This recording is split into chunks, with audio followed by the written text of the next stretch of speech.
ମୁଁ ହେଲି ଗୀତାଞ୍ଜଳି ସାହୁ। କ'ଣ ହେଇଛି ଆପଣଙ୍କୁ? ଅସୁବିଧା ଏଇଆ ହେଇଛି ଯେ ମେ ମାସ 26 ତାରିଖ ଦିନ ମୋ ଭାଇ ସକାଳେ ଘରେ ଥିଲା, ମାଆଙ୍କ ପାଖକୁ ଆସିଥିଲା। ତାପରେ ସେ ସେଠୁ କ'ଣ କଲା କି ସନ୍ଧ୍ୟା ପରଠାରୁ 3ଟା ପରଠାରୁ ସେ ଆଉ ନାହିଁ। ସେ କୁଆଡ଼େ ଗଲା, ଆମେ କହିଲୁ ସେ ଘରକୁ ଫେରିବ, ସେ ଆଉ ଫେରିଲାନି। ଯେତେବେଳେ ନ ଫେରିଲା ତାପରେ ତାକୁ କଲ୍ କଲୁ, ତାର ଅନ୍ ଥିଲା। 27 ତାରିଖ ଦିନ ତାର ସୁଇଚ୍ ଅଫ୍ ହେଇଗଲା।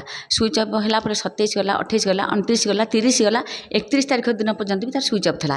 31 ତାରିଖ ଦିନ ଭୁବନେଶ୍ୱର ରେଲୱେ ଷ୍ଟେସନରୁ ଆମେ ଯେତେବେଳେ ଫୋନ୍ କରୁଛୁ, ମୁଁ କଲ୍ କରିଥିଲି, ଫାଷ୍ଟ କଲ୍ ତା ପାଖକୁ ଲାଗିଲା। ଯେମିତି ଲାଗିଲା ରିଙ୍ଗ ହେଲା, ସେ ଗୋଟେ ଭଦ୍ର ବ୍ୟକ୍ତି କିଏ ଜଣେ କହିଲେ ଏଇଟା ରେଲୱେ ଷ୍ଟେସନ, ଏଠି କେହି ଜଣେ ବ୍ୟକ୍ତି ଏଠି ଛାଡ଼ି ଦେଇଯାଇଛି, ଆପଣଙ୍କ ଭାଇଙ୍କର ଯଦି ନେବା କଥା ଅଛି ଶୀଘ୍ର ଆସନ୍ତୁ। ତାପରେ ମୁଁ ମୋ ଭଉଣୀକୁ ଫୋନ୍ କଲି, ମୋ 2 ଭଉଣୀ ଯାକ ଗଲେ। ସେଠୁ ସେ ଯାଇକି ରେଲୱେ ଷ୍ଟେସନରେ ପହଞ୍ଚିଲେ, ତାଙ୍କୁ କଲ୍ କରି ଗଲେ, ଯାଇକି ଷ୍ଟେସନରେ ପହଞ୍ଚିଲେ, ଲିଖିତ ଆକାରରେ ଲେଖିଲା ପରେ ସେଠୁ ଦେଖିଲେ যে ତାର ମୋବାଇଲ, ଡାଏରୀ ଆଉ ତା ଘଣ୍ଟା, ଗୋଟେ ଛୋଟ ବ୍ୟାଗ୍ଟେ ଅଛି। ଏତିକି ସେ ପାଇଲେ। ନାଇଁ, ସେ କହିଲେ ଆମେ କିଛି ଜାଣିନୁ। ତାପରେ ସେ କହିଲେ ତମେ ଏଇ ଜିନିଷ ନେବା ପୂର୍ବରୁ ଗୋଟେ ଲେଖିକି ଦେଇକି ଯାଅ। ଏ ସେଠୁ ଲେଖିକି ଦେଲେ, କହିଲେ ଟିକେ କ୍ୟାମେରା ସର୍ଚ୍ଚ କର, ମୋ ଭାଇ କୁଆଡ଼େ ଯାଇଛି। ସେଠୁ ସେ ଜିଆର୍ପି ବାଲା କହିଲେ ଏଠି କିଛି କ୍ୟାମେରା ଲାଗିନି, ଏଠି କାମ ଚାଲିଛି, ସବୁ କ୍ୟାମେରା ବନ୍ଦ ହେଇଯାଇଛି, ଏହା କହିଲେ। ଆଜି ପର୍ଯ୍ୟନ୍ତ ଆଜିକି 13 ଦିନ ହେଇଗଲା, କିନ୍ତୁ ତାର କିଛି ଖୋଜ ନାହିଁ, ଖବର ନାହିଁ।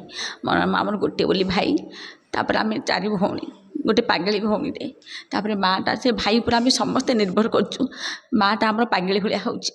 ମାଆକୁ ବି ଆମେ ଯେତେ ସାନ୍ତ୍ୱନା ଦେଲେ କ'ଣ ହେବ, ମାଆ ମନ ବୁଝିବ କି? ସେଥିପାଇଁ ଆମେ ଆସିକି କେଉଁଠି ମଧୁପାଟଣା ଥାନାରେ ଏଫଆଇଆର ଦେଲୁ। ମଧୁପାଟଣା ଥାନା ରିସିଭ୍ କଲେ, ରଖିଲେ, ସେ ଗୋଟେ ପେପରଟେ ବି ଦେଲେ। ତାପରେ ସେ କିଛି ପ୍ରେସର ପକାଉନାହାନ୍ତି। ଏତିକି ଖାଲି ମୁଁ ଅନୁରୋଧ କରୁଛି ମାନ୍ୟବର ମୁଖ୍ୟମନ୍ତ୍ରୀ କି, ମୁଁ ଭାବୁଛି ମୋ ଭାଇକି କିଏ କିଡ଼ନାପ୍ କରିନେଇଛି। ସେ ଯିଏ ଡହୁନା କାହିଁକି, ଆମେ ତ ଝିଅ ପିଲା, ଆମେ କିଛି ଜାଣିନୁ। ଏତିକି ମାନ୍ୟବର ପ୍ରଧାନମନ୍ତ୍ରୀକି ମୁଁ ଏତିକି କହୁଛି ଅନୁରୋଧ କରିକି, ମୋ ଭାଇକି ଟିକେ ପ୍ରେସର ପକାନ୍ତୁ, ମୋ ଭାଇକି କେଉଁଠି ଅଛି ଟିକେ ଖୋଜନ୍ତୁ।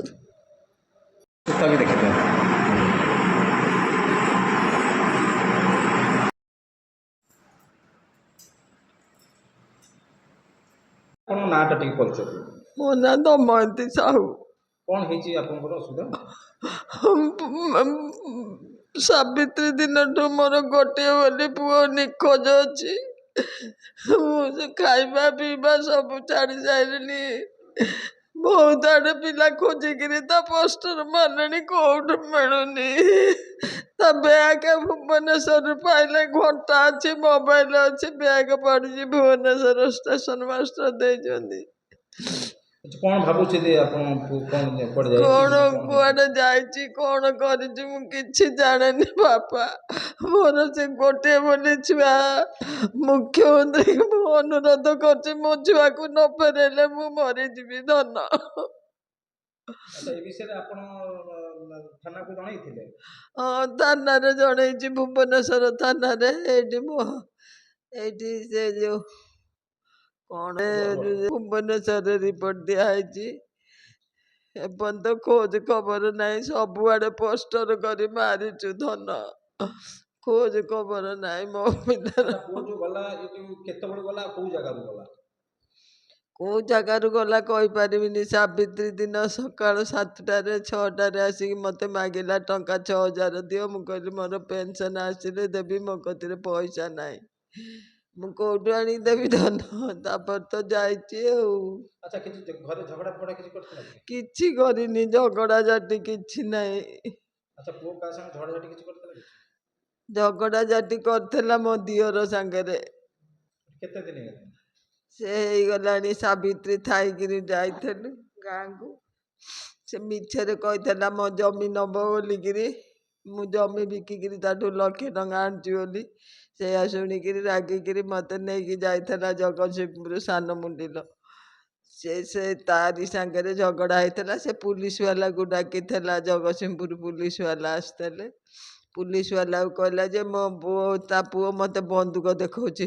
ପୁଲିସ ବାଲା ଦେଖିଲେ, କହିଲେ ତା କତିରେ ମୁଖ୍ୟମନ୍ତ୍ରୀ ମୁଁ ଅନୁରୋଧ କରୁଛି, ମୋର ଗୋଟିଏ ବୋଲି ପୁଅ, ଗୋଟିଏ ବୋଲି ଆଖି ଫୁଟିଲେ ମୁଁ ଅନ୍ଧ ହେଇଯିବି। ଆପଣ ଟିକେ ପ୍ରେସର ଦେଇକିରି ମୋ ପୁଅକୁ କୋଉଠି ଖୋଜିକିରି ଫେରେଇ ଦିଅନ୍ତୁ। ପୁଲିସ ଥାନାରେ ରିପୋର୍ଟ ଦିଆହେଇଛି, ସେମାନେ କିଛି ଇଏ କରୁନାହାନ୍ତି। ମୁଁ ଏତିକି ମାତ୍ର ଅନୁରୋଧ କରୁଛି, ବିନତି କରୁଛି, ମୋ ପୁଅକୁ ମୋତେ ଫେରେଇ ଦିଅନ୍ତୁ। ମୁଖ୍ୟମନ୍ତ୍ରୀକି ମୁଁ ଅନୁରୋଧ କରୁଛି। ହଜିଲା ପୁଅର ଫେରିବା ବାଟକୁ ଚାହିଁ ରହିଛି ମା। ଯଦି କୌଣସି ବ୍ୟକ୍ତି ନିଖୋଜ ବ୍ୟକ୍ତିର ସନ୍ଧାନ ପାଆନ୍ତି ତେବେ ତଳେ ଦିଆଯାଇଥିବା ନମ୍ବରରେ ଯୋଗାଯୋଗ କରିବାକୁ ଅନୁରୋଧ। କଟକରୁ ସିଟି ରିପୋର୍ଟର ତୋଫାନ ଦାସଙ୍କ ରିପୋର୍ଟ, BMC TV ଓଡ଼ିଆ।